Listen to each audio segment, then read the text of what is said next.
One more thing about Mos Def. Do you think he's jealous? No. You don't think he's jealous of Drake? Nah. I feel like he's jealous of Drake a little bit. To me, I don't. I think he's one of those hip hop heads that doesn't even want that, which I think is a huge problem. But I just don't think he even remotely wants that. Okay. Yeah. I think he's also upset that like Drake's form of hip hop is way more popular than what Mos Def does. I don't think he's upset about that either.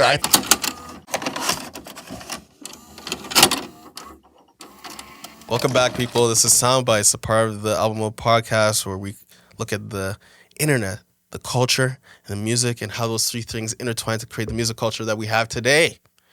I'm joined with my esteemed co-host, co-creator, Adriel Smiley, a.k.a. Mr. Smiley, a.k.a. The Godfather, a.k.a. Adriel Smiley, or Mr. Smiley. Mm-hmm. And then we're also joined by our producer, Agent Zero, Patient Zero, Chris. Adriel, we are back talking about somebody I didn't think we would be talking about in 2024. I'm going to keep it real with you. Oh, man. Mos Def, Yasiin Bey. Yasiin has decided that, well, I don't want to say he's coming for Drake because that's not accurate, but I would say he was asked on the podcast that I do not remember the name of currently. Cutting Room Floor. Just very broadly, what do you think about Drake? Is Drake hip hop? Was a question. Right? By the host. The host, do you know the name of the host? No. By the host. We will know the name of the host by the end of the segment. But by the host, she asked him, is Drake hip hop? Yasiin Bey, Mos Def, said, don't do this to me. And then he continued to say that Drake is pop to me. When I'm in Target, that's what I feel with Drake. He said his music is compatible with shopping. Compatible with shopping. When I'm in Target, that's the thing that he pictures going on in the background. Feels very digestible. Right? Very digestible, very marketable. Something that you can just see himself shopping to, right? There's kikis and ha-has. Yes. Okay?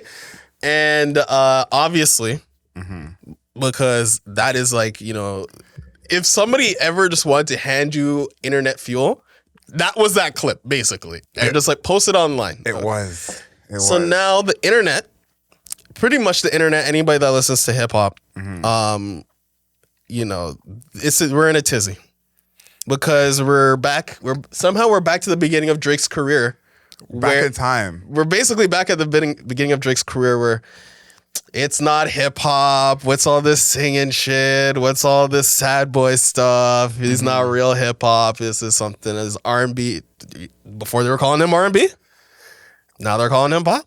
This is a full circle moment for Drake because he had that bar how Mos Def was the first person to pay him to perform. And to think that now Mos Def is, inciting violence on the internet is so interesting.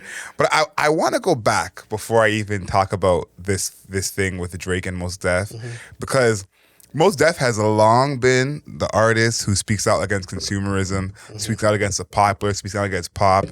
And originally what made Kanye so revolutionary as an artist was he brought together those two sides. When Jay-Z and Diddy were, so flashy, the bling crowd, and, the Mos Def, Talib Kweli, Common was more the underground. Kanye was the person who kind of blended the two literally and figuratively. And this is not new for Mos Def. He's always spoke out against whoever the top artist of the time is. And my thing was, I think some people didn't really see this as much of a diss as it was. And I think this was a huge diss. Wait, who thinks it's not he can't, this is probably the most explicit way to diss someone. Yeah. I mean, like, your music is not the genre that you think it is, and we listen to this at Target. I had some arguments about this because I wanted to make this point. I said, this is not a comment about Drake. To me, I think most would have this energy for anyone who's in that Drake spot. Drake is just the most popular rapper of all time.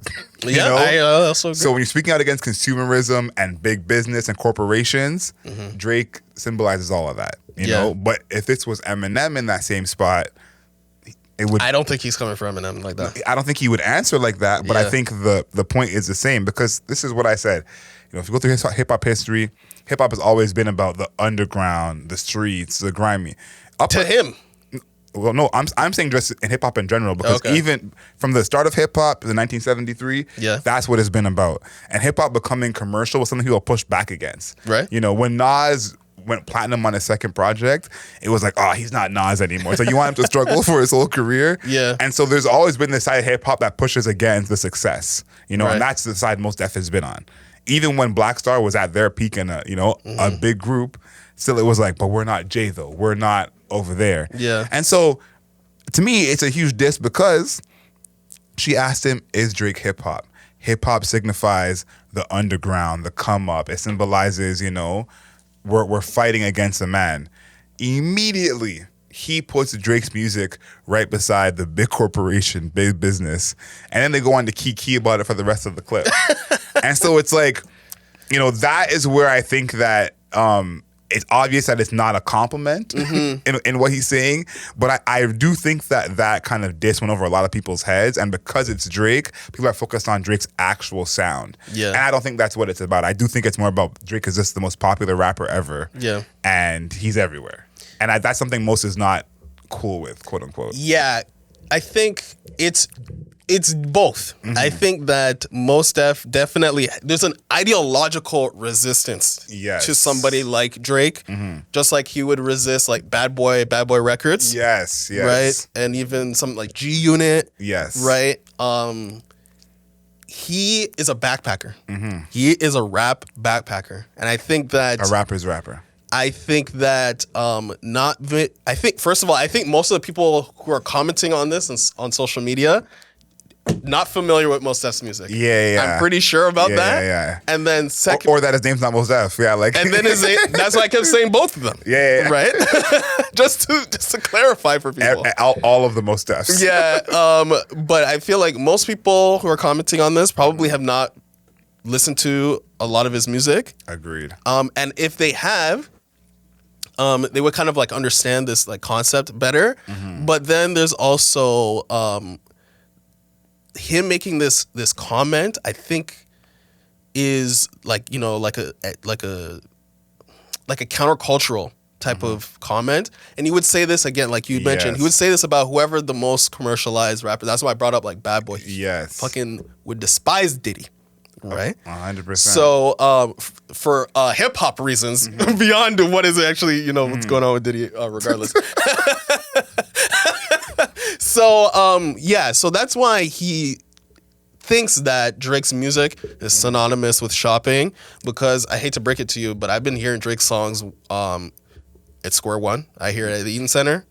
I hear Drake songs at the movie theater. Yeah.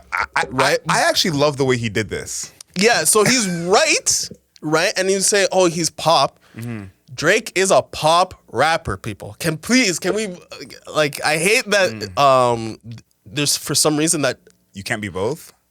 What happened to that? And the thing that I thought was so interesting, and someone brought this up on another podcast, is that Mos was very instrumental in Kanye's popularity. Right. And a lot of people see Kanye as like the first real pop rapper. I don't think that's true. I think you could say MC Hammer, Vanilla Ice. There's plenty of examples. Diddy. Yeah. But I think that in terms of modern pop rap, Kanye is the godfather of that. And Mos Def played a huge part in Kanye's growth.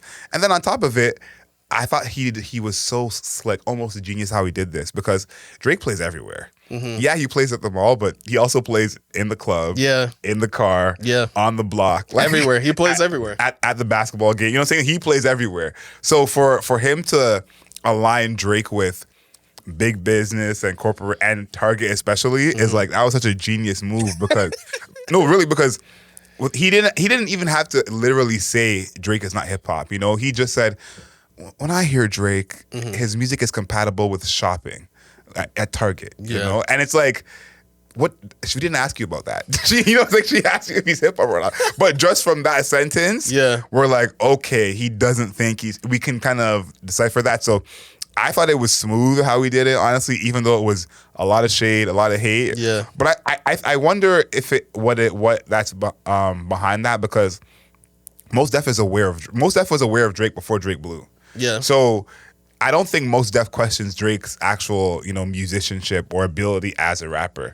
So I just wonder what the relationship is behind the scenes. Someone brought this up, which, listen, I love when these things happen because you get all these little nuggets that you forgot happened or didn't know happened. Yeah. When Drake put out his poetry book, Complex did this content piece having, Instagram models read the poetry book, and Drake DM'd them, made a comment saying, how she have the Mos Def reader or something like that. Some kind of thing about Mos Def. He's the type of person that his poetry book is for. But it was a little snarky in the way he said it. But it was more like he's just saying that type of person, but he actually used Mos Def's name. Right. So maybe there's something about that where he's like, why'd I gotta catch a stray? And this, who knows? But my biggest takeaway from this is like, Drake's biggest flaw in this conversation being he's just too big of an artist. Yeah. It could be worse. That's one. Yeah. and then two, on top of it, Drake has now come full circle where dudes who helped him blow up were his idols who, he's beefing with. Pusha T, we talked about that one. It's like Kanye. It's like it's full circle now. When your idols become your rivals, this is really what it is. You got an AI for your survival. Look at this. And it's crazy because I think that there is like in hip hop, this is a hip hop problem to me. Yeah. That we somehow don't want people to grow and become big artists. It's like, well, where does that come from? Because Drake comes from the Mos Def school of hip hop. Drake's first projects all sound like Black Star and Little Brother and Slum Village. Like that's the sound he comes from. So I just, it's interesting that hip hop, Mos Def is his own person. Yasiin Bey is his own person. But to think 50 years later, we're still in this place where it's not cool to be popular. Yeah, it's insane. I think that there's still a lot to even think about. It's just like Drake is ubiquitous, right? Drake is like every single fucking person on the planet knows who he is and has heard a song by him. Right? Whether or not it's Passion Fruit, One Dance, 5 a.m. in Toronto, Hotline Bling, fucking Jumpman. Ew. Right? No comments. I appreciate Jumpman. There's this, everybody knows who he is, and he's the most popular rapper probably ever. And it's like him and Kanye and Jay-Z. That's it. I was saying him and Eminem. I guess, but I think that there's even that, but then he also has immense influence. Yeah. Pretty much the reason why people sing and rap is because of Drake. Drake popularized that. People like Bone Thugs were like really like one of the first people on like the wave of like doing that. But the idea to do that and be like, this is it. Like this is the maximum of like, what we're trying to do. And I don't want to say the maximum of what we're trying to do in this genre, but like this is one of like the furthest frontiers of where it's kind of hard to tell in melodic rap. Like melodic rap is a thing. And I'm happy you brought that up because I think that is the last thing I want to say about this is like Drake, his influence is honestly past whatever words we can say. I have a great analogy for this. Let's hear it. Because I've been thinking about this. To me, Drake is like Friends, okay? Okay, let's hear it. There's so many, there's, just like I mentioned with like Bone Thugs, there are things that existed before Friends where it's actually like, hey, you should have just like watched this where like all the black people were on it and it was like technically kind of better. Yeah. But it's just like Bone Thugs like existed before Drake. Fonte. Right? Fonte existed before Drake. Artistically existed before Drake. Yes.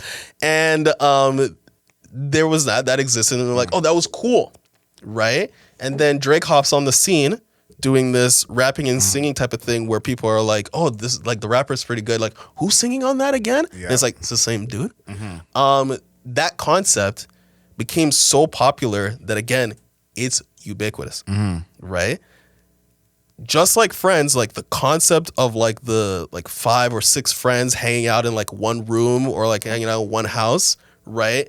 Then you get things like New Girl and like How I Met Your Mother, right? And then there's so many other shows that taken that concept and like twisted it and turned it in so many different ways. I'm here with you. That when people go back and listen to or go back and watch Friends originally, they're like, this is boring. It's like, it's boring because you watch every other spin on this original concept that you cannot let, like going back to the original is boring. And I feel like it's the same thing with Drake. It's like, because of how ubiquitous he is, he became so enormous that now people are attacking him. It's like Drake is like, you know, McDonald's. It's like, it's McDonald's because everybody was buying the fucking burger. Like everybody is buying the burger that I just became the biggest person.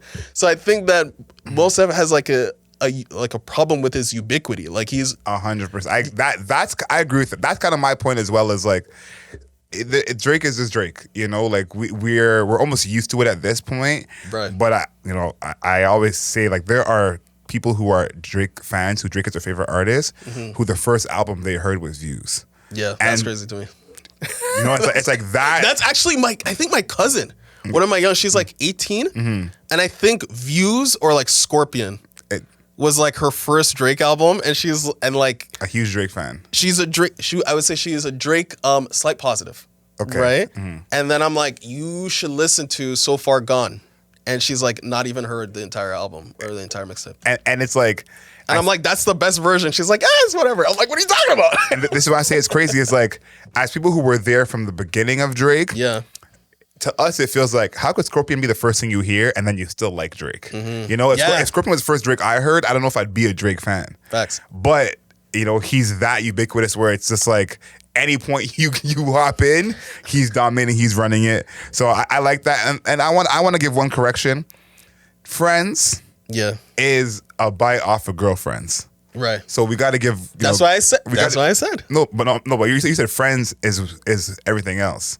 Friends is biting off of Girlfriends. No, what I said was Friends, like there was things before Friends that had the same concept that were low-key kind of better and had all the black people. I'm saying it's actually the direct bite, like Friends to Girlfriends. Like the same name is not an accident. Oh, yeah, like that's a real thing that happened. I didn't know that. I just want to give, black women their credit. Shout out to black women. Shout out to Quinta Brunson. Shout out to Quinta Brunson. Shout out to her. Yeah, she's killing it. For winning her Emmys. Real shout out black women, bro. Shout out to Quinta. I've been watching since BuzzFeed, okay? Wow. Yeah. Wow. Let's talk about this new music we may or may not get. One more thing about Mos Def. Do you think he's jealous? No. You don't think he's jealous of Drake? Nah. I feel like he's jealous of Drake a little bit. To me, I think he's one of those hip hop heads that doesn't even want that, which I think is a huge problem. But I just don't think he even remotely wants that. Okay. Yeah. I think he's also upset that like Drake's form of hip hop is way more popular than what Mos Def does. I don't think he's upset about that either. I do. It's almost like, this is a horrible comparison, but it's like when someone's a conspiracy theorist or in a cult. The idea that the masses don't agree with them is part of their belief. You know what I mean? So it's like, this being real hip hop, if the masses loved it, it wouldn't feel like real hip hop to him. Yeah. You know, which is kind of the Drake thing. So it's like, I think he feels like his hip hop is more authentic because it has 100,000 followers instead of 100 million. Right. So he seems like one of those people to me. Drake is real hip hop. Again, it's real hip hop because every hip hop artist is trying to copy him. No, Drake copy elements of him. Every artist does it. Listen, Drake is real hip hop. Okay, if that's you learn anything from this conversation, Drake is real hip hop, and he's a pop rapper, just like Diddy was, just like Ludacris was, just like 50, just like 50 to an extent. Like you can be both. You can be both. I think this next guy is trying to be both. Is he succeeding? We're gonna tackle that right now. Talking about Playboi Carti. I don't think he's trying to be both. I don't know. We'll see. I think he is trying something. The one thing that I'll say about Playboi Carti is when we first met, you were one of like the first people, not first people, but one of the people who was a huge Playboi Carti fan who actually had a wide kind of range of music they listened to. Most Playboi Carti fans that I had met at that time had like, their box that they were in and Playboi Carti was in it. You were one of the first Playboi Carti fans that I met that had, a plethora of interest when it comes to music. I want to just mention the songs he's recently dropped. Evil Jordan dropped yesterday. They were recorded on the 16th. 2024 dropped about a month ago. Backrooms about 2 weeks ago. And Hood by Air is about 3 weeks ago. So which ones do you like? I only like Backrooms and 2024. I'm exactly there with you too. Okay. I don't even. What was the third one again? Evil Jordan. I don't even. No. Evil Jordan. Hood by Air. Hood by Air. Hood by Air was just. I don't even remember what that sounds like. And when I went back to it, I was like, okay, no wonder I didn't. Because the crazy part is his sound is such like imitatable in a sense that sometimes you hear something from him or like And it's like, is this a parody? Like, is someone just like doing a sounds like Carti type deal? So he's 2 for 4 right now. Yeah, I would say so, but the timeline says he's 4 for 4. Well, this is why I wanted to mention those songs, because I think that the timeline is just the Playboi Carti timeline. Yes. I think the evidence is clear that he's 2 for 4, and I'll show you why. So all these are video only songs, not in streaming yet. Of course, you got your SoundClouds and your Reddits, you could find it, but these are YouTube only right now. Okay, Hood by Air 3 weeks ago, 623,000 views. Okay. That's 3 weeks ago. Okay. Evil Jordan dropped yesterday, almost 500,000 views. We'll see on that one. Okay. That one we're waiting by. 2024, 25 million views. Right. Backrooms, 13 million views. Right. So I you know, if you think about 2024 and Hood by Air were released a week apart, and they're 25 million views apart. Yeah. So I think the writing's on the wall of like which ones hit and which ones don't, you know? Yeah, I think that there is like, first of all, Playboi Carti's fan base is literally almost like a cult. Yeah. Right? Because like his aesthetic is satanic. Literally. Yes. Like he's doing it on purpose. Yeah. he's like diving. Yeah, he's doing it on purpose. There's like a satanic element of him, which is fine because people have been doing it. White people have been doing satanic shit in their music. Yeah. Metal exists. Death metal exists. So it's not new. Yeah. Okay. So he has a cult-like following where like he literally could like, for example, remember that song with Solange? That he had, where he was literally just like, and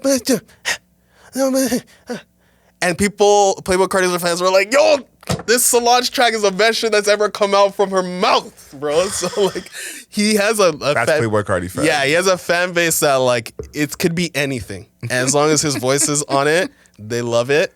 But I think that, but you're seeing that. You see that on the timeline. When I say the timeline, I mean TikTok, Instagram, like the Instagram, comments, Reddit, Twitter. You'll just get like this whole, it's like a layer of just like fandom. And then like after you cut off like that layer, then there's like the actual conversation of like what's happening with his music. And then we're like starting to see it's more 2 for 4, 1 for 4. I'm seeing. Yeah, I'm seeing 1 for 4 for a lot. I think with Carti, he's in this place where I mentioned Yachty is probably in this place where he came into a lot of our lives. You know, early 2010s. Mid is when he really got popping, and there's a group of people who have written him off and never came back. Yep. You know, there's a group of people who it's like, this nigga still making music. You know, so I think that creates more of this cult-like following in its comments, because most people don't even care to comment anymore because they're past it. You know? And whoever's in is like, they're all the way You're all the way in where you're like, I gotta say something, you know? So I think that's a big part of it. You mentioned that you think he's imitating this 2015 Future sound. Talk about that. That was my tweet where I tweeted this, I think, a couple of times, where I'm like, what was the latest one? Not Hood by Air. What the latest? The latest one is Evil Jordan. Evil Jordan, sorry. The latest one, I'm like, doesn't this sound like 2015 Future to you guys? And on 2024, right, he was doing his typical high register. Yeah. And then halfway through the song, he dropped it, right? And I think we commented, I can't remember which song he did recently, where he did drop his vocal, like a register, right? Yes. And then we were like, whoa, this is cool to hear a deep voice version of Playboi Carti. So he did it on that song again. And I was like, okay, cool. He's like experimenting with the voice from being high and now like very deep. Very, very, very deep. Almost Yeet level deep, right? And I was like, okay, that's cool for like a track. Just like, how 21 Savage whispers on a couple of tracks. You're like, this is sick, like a new element. But then he's just kept it low for the like next 3 songs.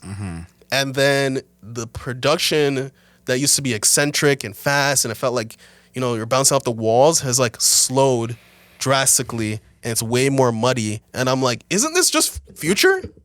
Like, if we're listening to a guy with a very deep voice, right, saying like, a couple words per bar, very dark, slow trap music. Isn't that what Future was doing? But literally 10 years ago? Like actually 10 years ago? This new song, especially, I'll say. This new song is just definitely given 2015 Future. Yeah. I think I think that Future did more with his voice than I think Carti's doing. And I think the difference with this Carti is like there is a bit of that. I'm trying to think what era. There was a time when Drake and The Weeknd together, they were both reaching their highest. You know, it was around that Beating Behind the Madness time, and you're like, oh my God, he's a bigger album than a bigger album than a bigger album. And he just started saying shit. And there's some of these songs, and you know exactly what I'm talking about, where you're like, he could just get off saying anything. Yeah. You know, I think Carti has a bit of that in terms of his flows and his voices, where he feels like I could just basically gag if I want to, and they're gonna rock with it. Yeah. Because I think that he's better at what he does than this fake Future stuff. Absolutely. So it's like, we didn't ask for this. We didn't need this. Like, and as well, personally, I think that there was a lot of hype for this kind of Future back in the day for sure. But the Future that like made him what he became wasn't this. Right. So to me, I think this was a huge misstep for him even to like dive into this world. Yeah, me too. I think that for him and his fandom, deep voice Carti is like, oh, this is new. This is so crazy. But like you said, most of the Playboi Carti's fans, like, they're in the opium sphere. They're in that world, yeah. Right? Him, Ken Carson, Yeet, etc. Like that group, Rage Music. So, but Future, I would say, was one of the primogenitors to Rage Music. But I feel like there's like a level of like I don't know, like revisionist history or like just like a history blindness where it's like, this music already existed. This is not new. It's new for Carti creating it. Yeah, it's a new Playboi Carti creation, but the collection of music it belongs to existed 10 years ago, or 8 years ago, 9 years ago. Like, this is a very old concept that was cool. It was sick, but we're past it now. You were part of the people that let it pass. I don't understand. He helped advance it. You know, he helped advance it to where it became okay. It's not all muddy. People are actually saying stuff. Yeah, I think there's two things. 2024 to me is the best production out of the four that he dropped, and if there's more production like that, we're in business. We got something. Because when that came out, I was like, yo, I'm ready. You know what I'm saying? So we got something there. And it's funny because this happens with like any type of production, but if there's a song with multiple producers, everyone chooses a producer to like give all the credit to.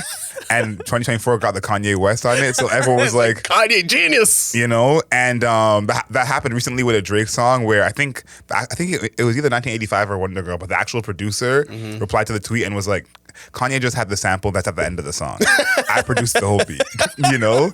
And it's like, but they get equal credits in the line, you know? But also it's like, if it's a name like Kanye or whoever, if they're involved at all and people like it, they're giving that person the credit 100%.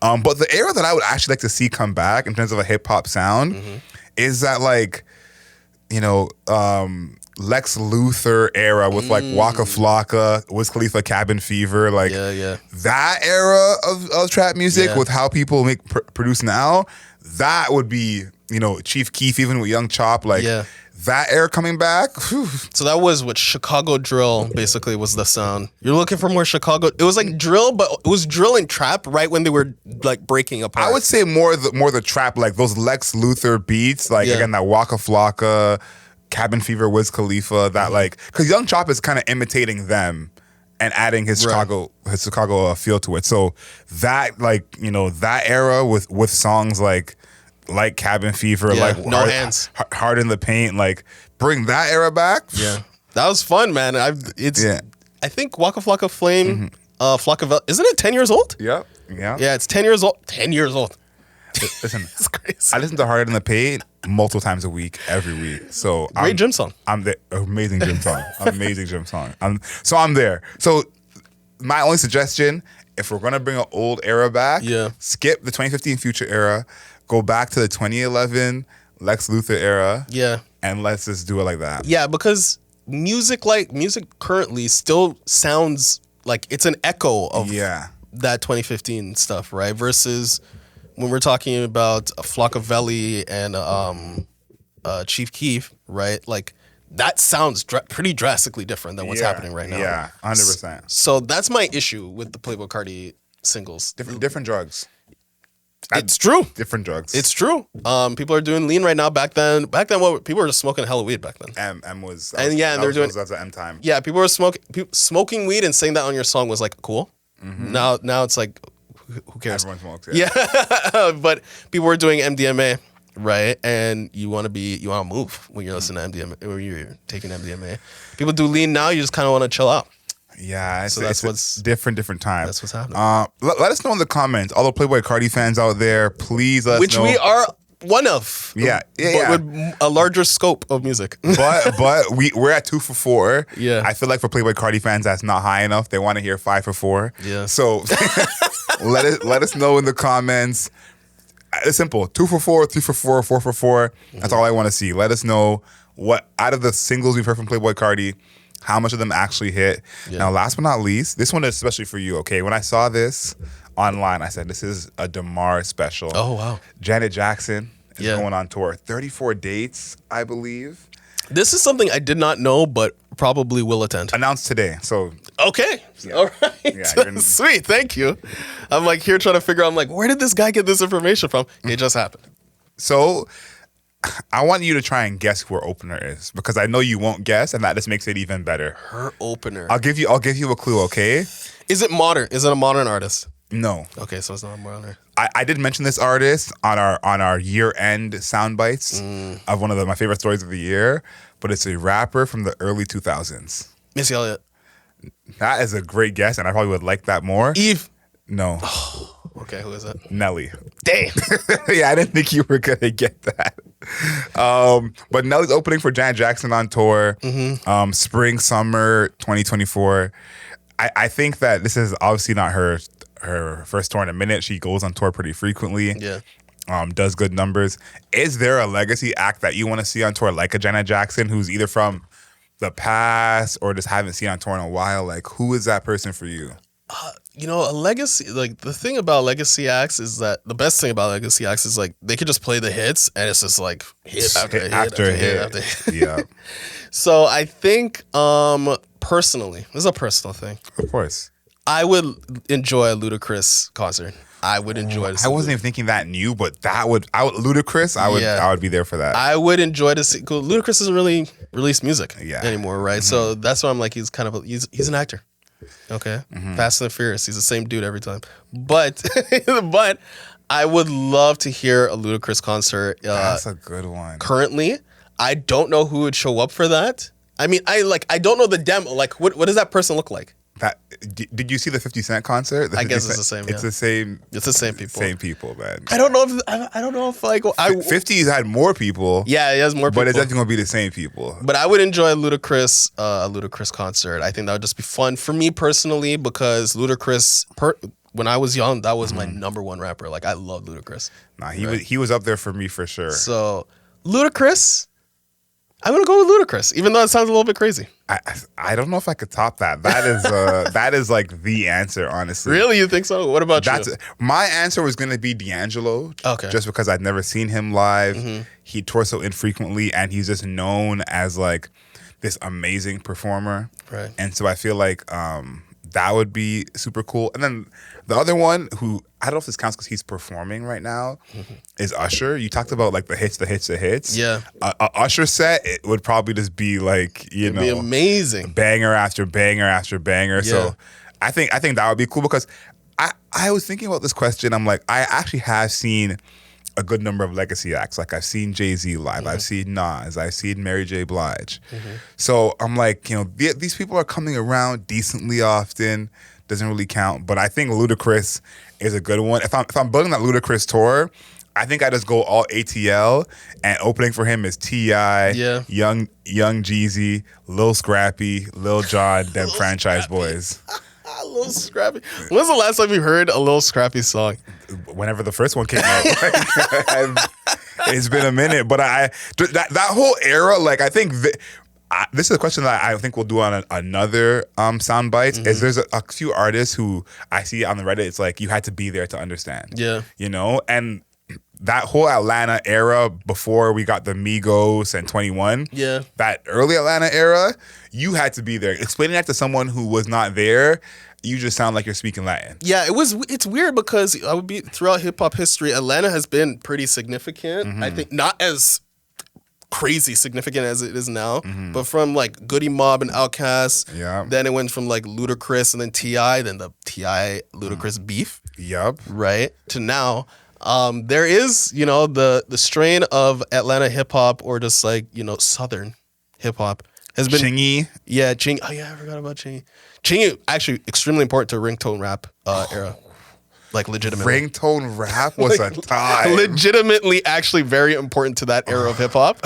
So yeah, that's what I'm saying. Like Atlanta, even though it wasn't as bombastic and all encompassing as it is currently, was, you know, pretty important throughout hip hop history. So I'm gonna go to my Ludacris concert, right? Stand Up, you know, like Ludacris is also someone I listen to pretty often. Like Stand Up, My Chick Bad, you know, Theater of the Bad is a crazy one. Theater of the Mind, you know, I want my Ludacris concert. I would actually. What's your favorite Ludacris song? Do you have like a favorite that comes to mind, or maybe if you can't think of a favorite, is one you listen to pretty often? Because I have a couple that I listen to pretty often. I think it might be Pimpin' All Over the World, maybe. Because it also has the Cat Williams back into it. Yeah. So that was probably what number one played when I was like 13. Like I walked many streets. Yeah. Listen to Pimp All Over the World. Roll Out I listen to pretty Roll often. Out is awesome too. Moneymaker. Oh my goodness. See what I'm saying? No, listen. No, Ludacris wasn't one of my favorite rappers growing up. Like he wasn't my number one guy, but he didn't rank lower than 3 at any time. Yeah. Like he was always right there. So. Yeah, maybe that's why I have more respect for Drake, because like I was already in the pop rap sphere, so I already get it. I get it when most stuff doesn't. Yeah. I guess you grew up in the pop rap sphere. Yeah, and then I branched out and I was like, "Ooh, this is, you know, like let's listen to the other stuff." But I started Ludacris. I think it was like Ludacris, and then I started listening to Tupac, and then Rakim. Like it was. That's a great entry though. Yeah, it's a great entry. Yeah, it's so interesting to think about it now because I never thought of Ludacris as like pop rap at that time. Like, you know what I mean? Like that, you're not thinking that kind of stuff. Yeah. But when you think of him compared to T.I., then compared to Young Jeezy, it's like a spectrum of thugness. You know what I mean? Like Ludacris is here, then T.I., then, you know what I'm saying? And it goes like further and further. So my God. I can totally understand in that era where it felt like the thugs were real thugs, Ludacris definitely was probably like the clean cut dude. Yeah, and he's the one with the cornrows and the wife pleaser. The wife pleaser, yes. As basically his like costume. So and the cornrows. Yeah, and the cornrows. Sorry, and the beard, the mutton chops. Yeah, type of deal. Exactly. Last but not least, shout out to Cat Williams for shouting out Ludacris in his interview. Yeah, that see? was. It wasn't positive. It wasn't positive. I know. But I love every time Ludacris gets a shout out. Yeah. I think his music is probably some of the music that aged the best. Ludacris? From that time. Yeah, from that time. That's interesting. I think it stands out as a different time, obviously. Yeah. But I think you hear it and you're like, oh, this can battle with a 21 Savage, or this can battle with, you know. So big shout. That's an interesting concept. I don't know, like a song like Move Bitch, I'm like, that is like 2000s. No, we were there, but if that song came out now, that's a huge track to me. Like, if you know, who's the new Ludacris to put that song? That's my thing. All these Ludacris songs that he has, like, who has that personality to put those songs out? People tried to call the Baby the new Ludacris. No, I didn't feel like that was fair. What are you talking about? But the Baby has like zero personality. no, his videos are a lot of personality. There was a lot of compared videos to Ludacris. Are you kidding me? I thought it was similar. Like the theatrics of his videos, he really plays that up in his videos. Okay. So that's the Ludacris tie there, and he can rap well. But there is no Ludacris now to make a song like "Get Back" or "How Low Can You Go." Yeah, how low can you go? See, this guy was on a different level, bro. I would die for that I'm bumping concert. Ludacris all the way home now, like no question. All right, thank you everybody for tuning in to Soundbites, the part of the Album Mode podcast where we can look at the music, the culture, and the internet, and how those three things intertwine to create the music culture that we have today. thank you everybody for listening. And then I would say make sure you follow us at albumopod on Twitter, at albumopod on Instagram, at albumopod on TikTok, and then make sure you like. Why do you squint like making sure you like and make sure you like and subscribe this video and subscribe to this channel. Make sure you like the video and leave a comment telling us if we suck, if we rule. I want to hear everything that everybody has to say. What's your favorite Ludacris song? That's what I want to hear everybody's favorite Ludacris song, and I want to hear your Mos Def Drake take. Go ahead. Go ahead, whatever. We'll be the space online that we can collect all of that, all that shit for. Lowkey. One more thing about the Mos Def and Drake thing. Lowkey, if Drake was from New York, we would not be having this conversation. We would not be having this conversation. That's a good point. I think Drake being Canadian also factors into that. I just wanna point that out. Okay, so thank you everybody for tuning in. And Adriel, make sure you know yourself and know your worth. Later days.